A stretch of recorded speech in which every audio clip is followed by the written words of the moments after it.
The Gibson Desert in WA is one of the most remote places you could find in Australia. And apart from bumping into the occasional camel, you're pretty much by yourself out here. But that's not to say there's not plenty to do and see. I'm Penny Wells and come explore the Gibson Desert with me.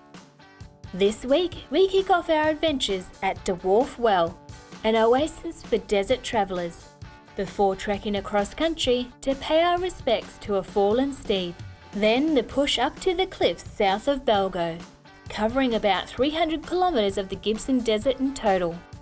The Gibson Desert has vast undulating sand plains, dune fields and lateritic gibber plains, with a total area covering 156,000 square kilometres, which sees on average 160 mil of rain in a year.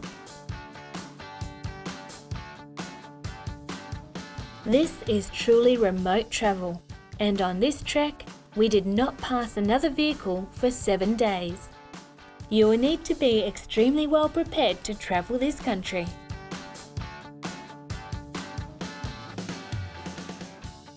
While I wait for Penny, I'll take a minute just to run you through my vehicle. Last year, I only got the car a couple of weeks before we left, so it was a very basic setup. This time, I've taken it down to Ironman 4x4 and wow, have they decked the car out for me. I've got a full control panel here with visible fuses so I can see if anything blows, a digital readout for my batteries so I can see what my power's doing. I've got a 240 inverter right next to it. I love my smoothies for breakfast, so I can just plug my smoothie machine in there, smoothies made up, ready to go. Bit of storage here on the shelf, 2 40-litre fridges on slides. So it's easy as that. I can get in, grab my food out, see what's in there. Next to that, big storage container. I was blown away with how much food I can fit in there. I had a full shopping trolley, fit it in there easy. Behind that, more storage again. And of course, the cooker on a slide, packs away nice and easy. So on the back of the car, we've moved the 2 spare tyres to the rear, which given me these 2 space bags. I keep the rubbish in one, dirty clothes in the other, snatch them strap, ready to go. Above that, LED work light. So if I get into camp late at night, I flick that on, makes setting up camp a breeze. So on this side, I've got 4 big drawers for storage, and these are 1 metre long. So there's plenty of room, which creates this big deck here for my swag, which is set up 24/7. I've got LED strip lights on a dimmer. On the roof, I've got 2 awnings, one either side, with a full roof rack. So I've got everything I need. So being this well organised has made this trip so much easier. You cannot beat a well set up tourer.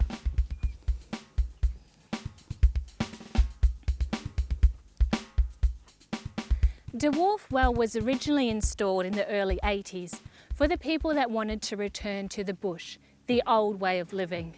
Today, it's still a great spot to camp with its cleared spaces, can roll out a swag, have a campfire, best of all, pump up that crystal clear water, have a bath or even do some washing.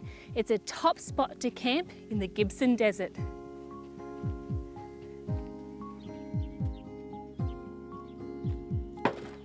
And where you find water in the desert, you'll also find birds. Make sure before you leave here that the bathtub has both water and a way for the bird life to get down into it. Our feathery friends will thank you for it.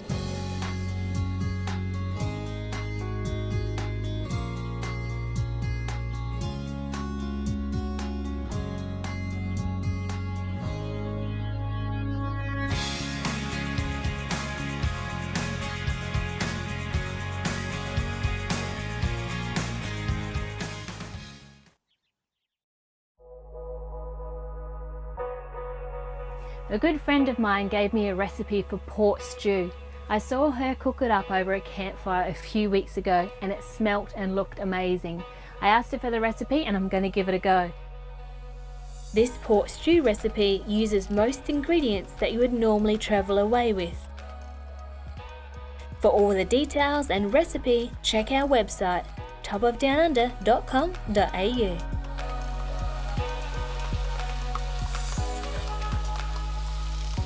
And by about now. I dare say the crew has cottoned on to what's happening inside the camper. Wouldn't be surprised if they're here in a minute. What did I tell you? They'd be at the door shortly, the crew. So predictable. I heard there was a pork stew going on tonight. You have to wait about an hour. Okay. And then we'll check it, and if it's good to go, I'll dish you some up. Okay, it's been about an hour on the coals. It's already smelling sensational. What we'll do, we'll get Jim Bob to lift the lid. We'll do a little test taste, and if it's ready, we'll serve it out. There we go, guys. Pork stew in a camp oven. And in an atmosphere like this, it doesn't get much better. This is such a penny meal. It's got like bacon, bucket loads of steak. Meaty bits. How can you be angry with that? Yeah, pork gives us a sweetness. Yeah. Keep pumping, mate. Okay, your turn to pump. What? That's overflowing. You didn't tell me, you little toad. Such a brat. Mate, you're just doing such a good job. I didn't want to get in your way. This is our last source of water until we hit Balgo. So it's prudent to have everything filled right up. Our water tanks are all full thanks to Dwarf well. It was a ripper of a camp. And last night laying in bed, I heard this growling sound. I'm like, what the heck is that? Turns out it was a pack of camels. And I don't know, one of them must have had the world's worst indigestion or is gargling his throat, but there was some strange sounds happening out there. Today, we stay on this track for about 90 kilometres and then we leave the track and point the cruisers towards some GPS locations. Dwarf well for me was like a little oasis in the desert. It was great, just pull up, get some washing done. It's been a bit over a week since we were at Alice, so I had a nice big load of washing to do. The bath was nice and warm. That was a really nice surprise. It was great just to pull up and recharge. Yeah, I had my 12-volt electric blanket on last night. It got down to -1. Yeah, I heard it was crazy cold, and then even this morning when we got up it was only 3 degrees. Yeah, my swag bag, and then I had the swag pulled over my head. I didn't even notice. I was so warm and cozy. Those swag bags are a good investment, aren't they? I've got to get myself one of those. They look toasty as. They are absolutely awesome. I love it. It's so snuggly and warm. And even when it's not that cold, you can still just push them off a bit and they're still snuggly and it's a good bed. Yeah, too right, mate. Now, are you excited about heading towards some GPS locations today? Yeah, we've got a fair old trek to do today, so I'm all recharged, rewatered, ready to go. Sounds like a plan, mate. Let's clock up some Ks. Just had the quad bike overheat then, and that's because it's so low on these tracks. It's collecting more seed than the four-wheel drives. And the mesh protector on the front has also taken a few hits. It's starting to wear away. So the boys just literally pulled out all the grass around the motor, and cameraman's going to get a bit more speed up to get some more airflow happening through that motor, cool it down a bit quicker. But definitely one of the things to be concerned about out here is the issue of the grass seed. Before long, the grass seed formed a blockage on the quad bike's radiator, stopping the airflow. It resulted in the quad going into limp mode. So that's what's left of the mesh that was protecting the quad bike. You can see there's a massive hole through here, and it's just copped a whole heap of grass seed through there to the radiator. So I don't know what we're going to do about that. Maybe tomorrow turn it upside down, use it that way. We'll have a think about it tonight. Quad bike is now back on the cruiser tray.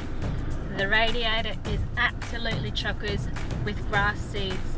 It's done it twice now, so we're not going to risk it. We're going to set up camp tonight, pull the radiator out, give it a hose down, try and get that grass seed out, because we need it tomorrow.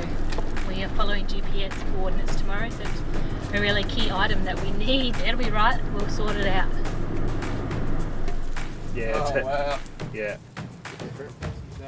We'll give it another blast in the morning when we can see a bit better. At least we know we're on to a fix. Massive difference.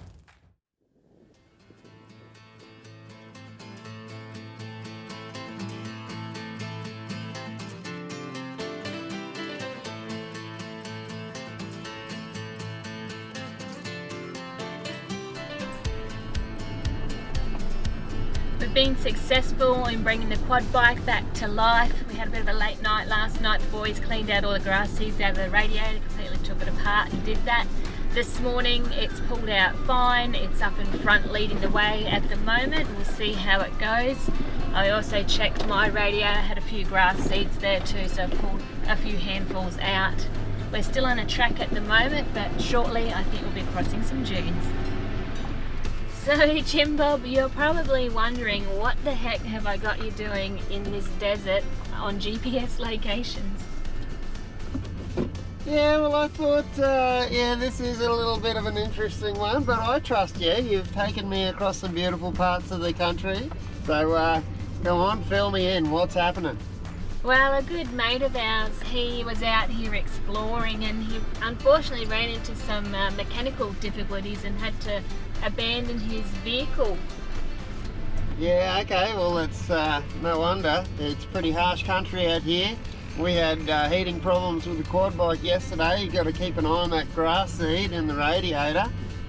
Yeah, well, to finish his story, what happened to him, he actually come back a couple of months later to pick it up again, but it had burnt out, so that would have been so disappointing, making all this effort to come back for it. But I thought, you know what, we should come and pay our respects to losing a good steed. You know, he spent a lot of time in that vehicle and it served him well, so we'll go and say g'day. Yeah, it must have been devastating for him. It's not like it's just around the corner, is it? So yeah, let's go and check it out. We'll pay our respects and we can carry on adventuring across the countryside. Yeah, nice and straight, Penzo. She was sweet as, and we can go straight over the other side. If you just follow my line, it'll be too easy for you. Roger that, on my way. Make sure you get a little bit of momentum. It is soft on top. Copy that.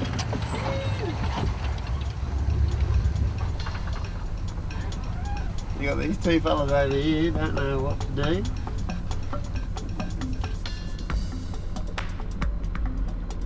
They are huge.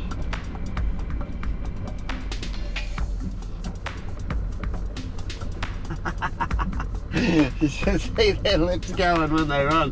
Boo boo boo boo boo boo. Oh, they're hilarious. Around me at the moment is this particular plant, and you can see all the leaves have been shredded off it, and I dare say that's from the camels. There's a massive herd of them that we're just driving past now. It's like being on safari, and I'd say that's what they're feasting on if they like this plant right here.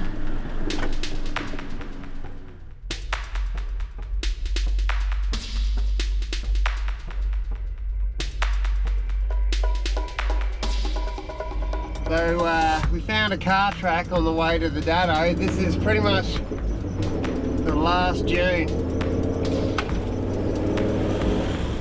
And it's soft as. So I've hit it double dip lock.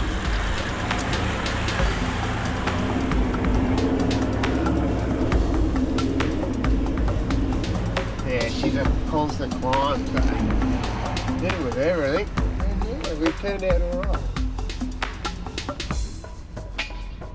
Mate, that was a big dune. I was a little bit concerned there, but I dropped my tyres right down to 12 pound. So yeah, I just had maximum grip and it worked out to be a good strategy. All right, hopefully Penzo can get up just as easy as I did. She's dragging that camper, so that'll be heaps harder for her. Oh, I reckon probably, yeah, we'll drop it at 15, eh? Yep. 15, 14. Yep. Benzo's the only one towing, so it's going to be twice as hard for her. Yep. She's only going to get one go at it too, so we're going to drop the tyre pressures about 15. and at the end of the day she can't even back up for a second go with the camper on with all those bends in the track. So we'll get her as far as we can. If she can drive it, it's fantastic. If not, we'll obviously be recovering it, but we'll give her every advantage she can have just to get as far as she can. My tyres are down pretty low, so hopefully I'll get up, but only time will tell. Alright, so we have a guest in Penny's cruiser. That's Jimbo. Hello. He's come for the ride. He's just done this hill, so he's going to walk me through.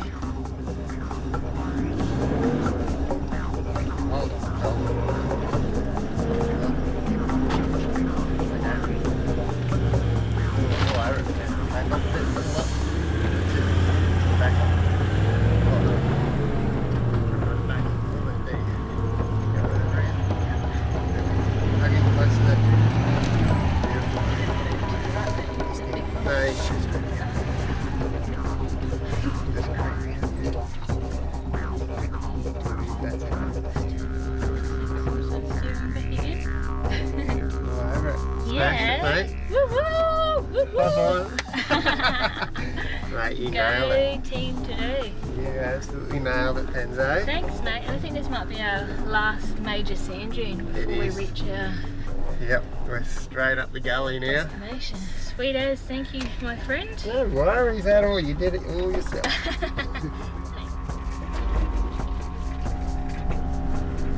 We're literally 2.7 k's to our destination, and it's just all of a sudden become really thick.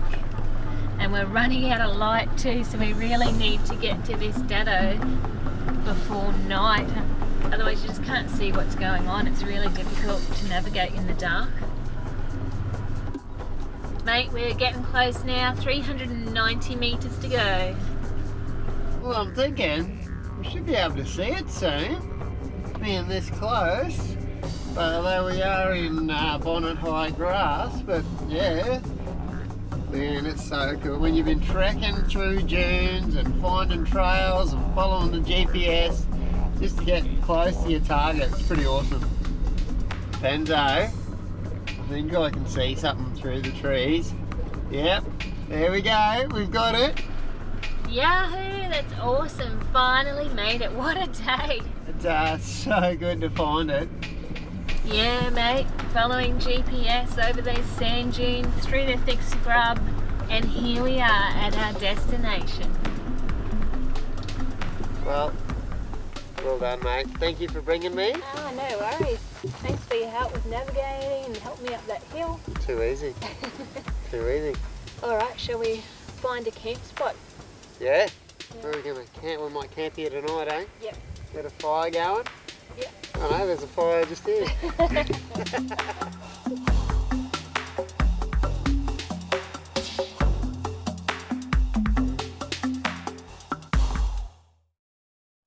In this unforgiving terrain, grass seed will get into any nook and cranny that it possibly can, into the radiator and also around the exhaust, causing a fire hazard. So make sure you're vigilant with cleaning out that grass seed. Now I can only imagine the owner's devastation when he came to retrieve his vehicle only to find it burnt out for whatever reason. Now, it wasn't malicious damage here. We're literally 25 kilometres from a road. We're in the middle of nowhere. Your biggest risks out here are fire hazard, followed closely by mechanical failure. So make sure you do your prep work, guys, and don't become a statistic.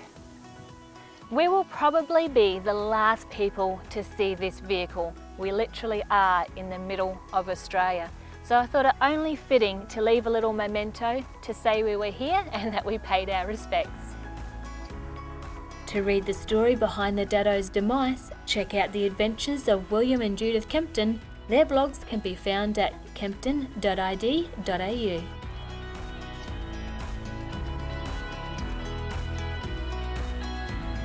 So, we're back to the last dune we crossed yesterday, and this is quite steep. So I'm getting a bit of run up here. Oh, better turn my lockers on.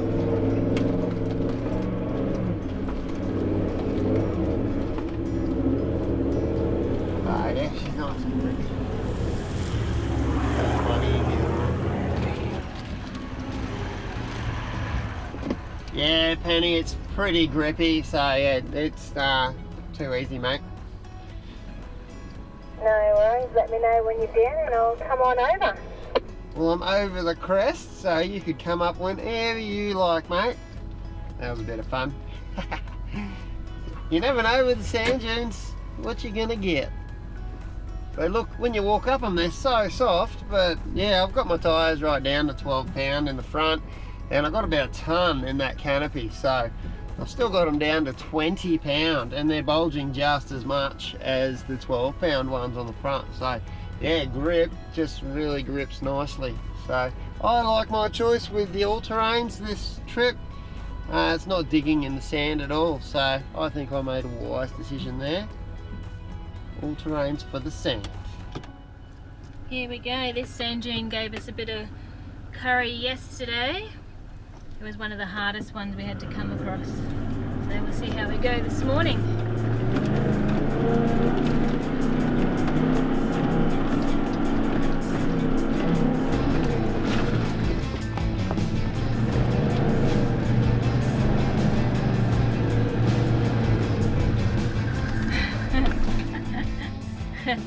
Hey, I got halfway up.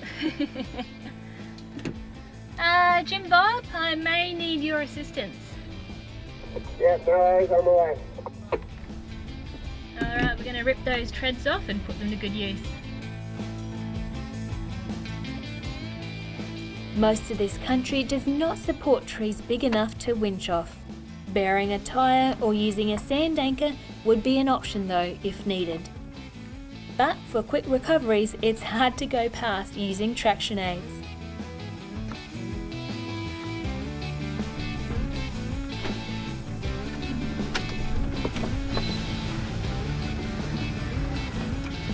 And I'm just going to roll back a bit so that Jimmy can put my treads under a bit easier.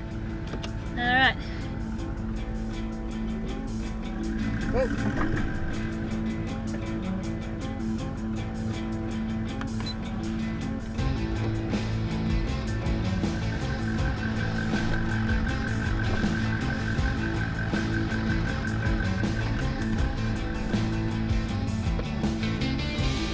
mate, you've got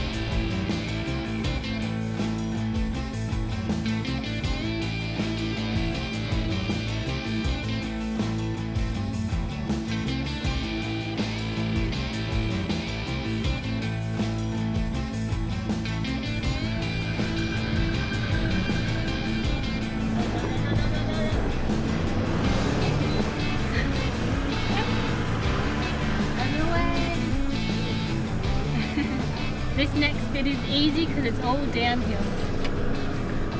Here we go. Going down. A little bit of a camber there, dusty camber. Camber's still there. We've got to make another turn here. Just turn those diff locks off. Get them right. There we go. Oh, it's a bit of a wild ride. Try and keep this straight. I've got to fit between two trees here.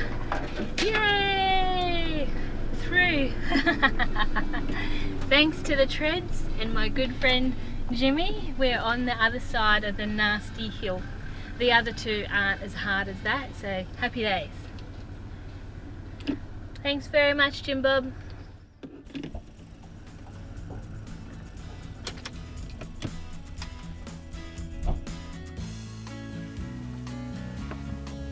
instant traction right here. Guys, if you would like to travel here yourself, contact the Central Desert Native Land Title Services and they'll be able to help you with all the information you need. We have certainly gone to some extraordinary lengths this episode to visit some ground that we've never ever seen before, following GPS locations and at times having camels walk alongside us. Tune in next week for more adventures.